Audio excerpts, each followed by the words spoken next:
Welcome to the second ever ProBlogger videocast.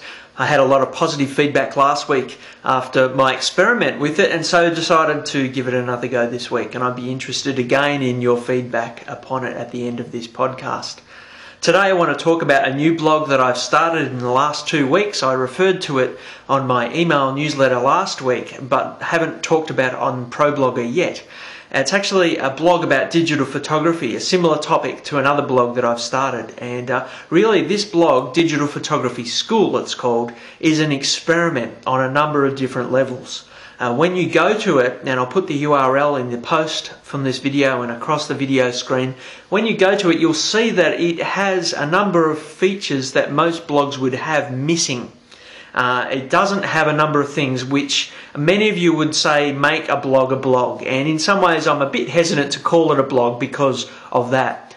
The first thing you'll notice with this blog, if you want to call it that, is that it doesn't have any comments. It has no trackback or comments facilities, and so in that way it's not an interactive space. And the reason I'm doing that is because I'm testing a theory that I read about from Seth Godin, who doesn't have comments on his blog, and he's actually noticed that by not having comments that he gets a lot more people linking to what he writes about.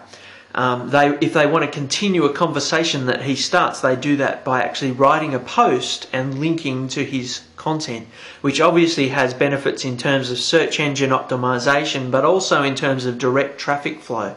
So that's something that I'm testing. It also means there's a lot less admin and there's no comment spam. Now I suspect down the track I will add comments, but it's an experiment at this stage. The second thing you'll notice about this blog is that it doesn't have any outbound links. It's a one-column blog.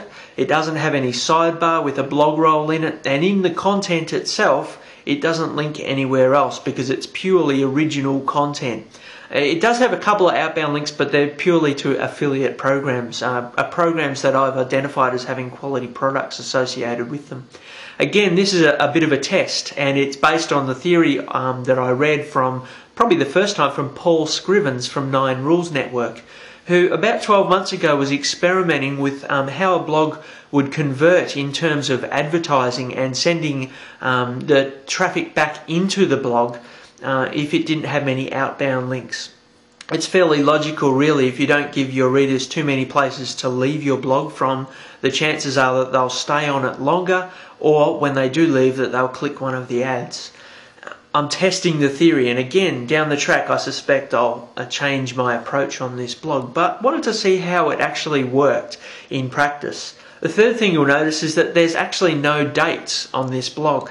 All of the blog posts are still presented in a chronological order, as most blogs would be, but there's no actual dates associated with them. And the reason for this is that the posts I'm writing are what I call evergreen posts. They're posts that don't have any sort of time specificity to them. They're as relevant today as they will be in a year's time, because I'm writing about principles of how to use a camera, which don't go out of fashion too quickly. So no dates on this, which declutters it slightly, and again it's another experiment.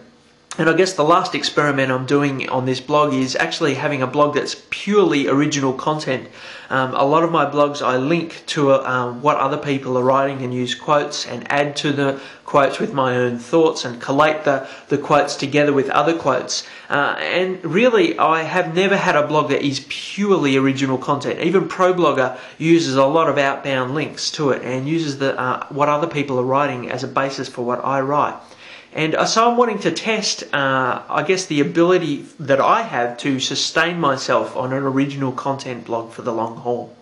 The strategy that I'm using on this blog, there's a number of them that I'll briefly mention. Firstly, I'm trying to collect as many email addresses as I can from my readers so that I can create some loyalty over time through a newsletter. And so far that's working pretty well. I'm also trying to get people to subscribe to my RSS feed and promoting that around my blog, and again that's working reasonably well so far.